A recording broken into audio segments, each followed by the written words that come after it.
السلام علیکم ورحمۃ اللہ وبرکاتہ نحمده ونصلی علی رسولہ الکریم اما بعد۔ آج کا سبق سن لیجئے۔ آج کے سبق کی سرخی ہے حضرت محمد صلی اللہ علیہ وسلم کی سیرت، پارٹ نمبر 221۔ اب سن 2 ہجری شروع ہوا، پوائنٹ ذہن میں رکھیے۔ سن 2 ہجری میں کیا ہوا یہ مختصر میں بتا رہا ہوں۔ نمبر 1، سن 2 ہجری میں جنگ بدر کا قصہ ہوا۔ نمبر 2، سن 2 ہجری میں تحویل قبلہ جو ہے پہلے بیت المقدس تھا، اب بدل دیا گیا، یہ قصہ ہوا۔ نمبر 3، سن 2 ہجری میں رمضان کے روزے فرض مقرر ہوئے۔ نمبر 4، صدقہ فطر اور عید الفطر کی نماز، یہ بھی سن 2 ہجری میں آئی۔ نمبر 5، عید الاضحیٰ کی نماز اور قربانی، اس کے احکامات، یہ بھی سن 2 ہجری میں آئے۔ نمبر 6، زکوٰۃ کے احکامات اور اس کے بعد کچھ احکامات، یہ بھی سن 2 ہجری میں آئے۔ یہ شروع ہوا اسلام۔ سن 2 ہجری میں یہ قصے ہوئے ہیں سارے۔ اب سن 2 ہجری میں شعبان کے مہینے میں 2 اہم حکم نازل ہوئے۔ ایک تحویل قبلہ کا، یعنی حضور صلی اللہ علیہ وسلم بیت المقدس کی طرف کھڑے ہو کے نماز پڑھتے تھے۔ پہلے آپ مکہ مکرمہ میں جب تھے تو حضور صلی اللہ علیہ وسلم رکن یمانی اور حجر اسود کے درمیان نماز پڑھتے تھے، تو اس میں دونوں قبلوں کا رخ ہو جاتا تھا، بیت المقدس کا بھی رخ ہو جاتا تھا اور کعبے کا بھی رخ ہو جاتا تھا۔ مدینہ منورہ آئے تو مدینہ منورہ آ کر حکم بدل گیا۔ آپ نے اللہ تعالیٰ نے حکم، یعنی یہ ہوا کہ ابھی بیت المقدس کی طرف رک کر کے نماز پڑھو۔ چنانچہ تحویل قبلہ، یعنی ایک قبلہ چھوڑ کر اللہ تعالیٰ کی طرف سے دوسرا قبلہ مقرر ہونا، یہ عظیم انقلاب تھا جس سے مسلمانوں کے مستقل وجود اور زندہ قوم ہونے کا اعلان کر دیا گیا۔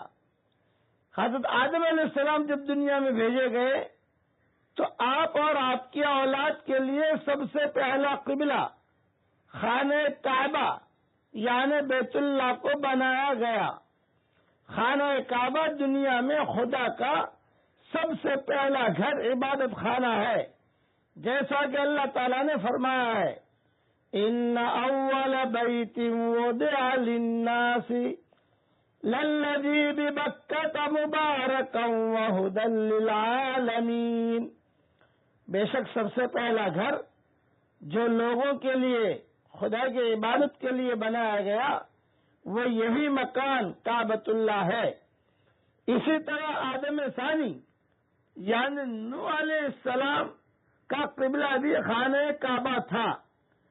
طوفان نوح میں جب پوری دنیا غرق ہو گئی اور بیت اللہ کی عمارت بھی اس طوفان کی نظر ہو گئی تو اس کے بعد بحکم خداوندی حضرت ابراہیم علیہ السلام اور ان کے صاحبزادے حضرت اسماعیل علیہ السلام دونوں نے مل کر دوبارہ اس مقدس گھر کو تعمیر فرمایا، اور یہی ان کا اور ان کی امت کا قبلہ رہا۔ اس کے بعد بنی اسرائیل کے لیے بیت المقدس کو قبلہ قرار دیا گیا۔ انبیاء بنی اسرائیل جتنے آئے ان سب کا قبلہ بیت المقدس تھا۔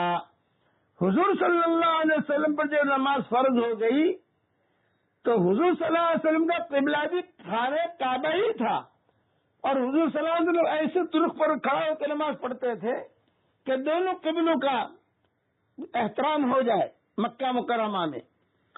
لیکن جب مدینہ منورہ آئے تو اللہ تعالیٰ کی طرف سے یہ حکم ہوا کیا آپ بیت المقدس کو اپنا قبلہ بنائیے. حکم خدا بندی ملتے ہی آپ نے بیت المقدس کی طرف رخ کر کے نماز پڑھنی شروع کر دی.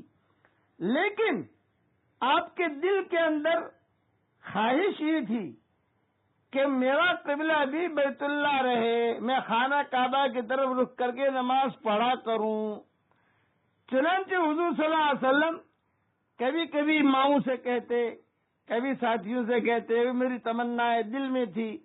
تو اس کے بارے میں آیتیں نازل ہوئی.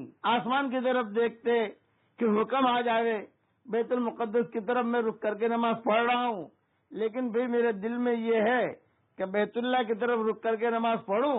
تو اس پر یہ آیت نازل ہوئی، قد نرى تقلب وجهك في السماء. ہم آپ کے منہ کا بار بار آسمان کی طرف اٹھنا دیکھ رہے ہیں. یہ آپ کی تمنا تھی، بار بار آسمان کی طرف دیکھتے تھے کہ کوئی حکم آوے بیت اللہ کی طرف نماز پڑھنے کا. بقیہ تفصیل کل پوری کروں گا.